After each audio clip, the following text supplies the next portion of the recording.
Well, sometimes we don't want to return anything from our functions. So these functions may just want to display something and not return anything. How do we do that? How do we create a Lambda expression that returns nothing? First, let's start with a normal function, a named function. Let's say fun, show name. Okay, in this one, I'm just going to pass a name, and it's going to be string type. It doesn't return anything. I'm just going to say print name, like this. We've seen this many times. If I say show name and pass Paul, we should see Paul. Makes sense. Now, how do we transform this into a Lambda? But notice we are passing a parameter, right? But we're not returning anything. How do we do that? Well, we're going to follow the same structure. So we're going to say val name. Of course, we're going to pass a string, that is the parameter type. And then, since we're not returning anything, what we do is we still have to pass this arrow, and then we're going to say unit. So unit in Kotlin means void or nothing. Okay, so we're not going to return anything.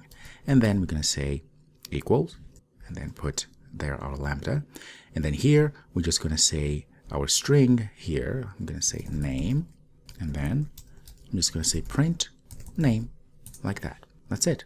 So now if I call this name, like that, pass in Paul, we'll see that the same thing will happen. We see Paul. If we change this to James, of course, you're going to see that the same thing will happen. And again, you'll remember earlier we said if we're passing just one parameter, we don't have to have this argument here, right?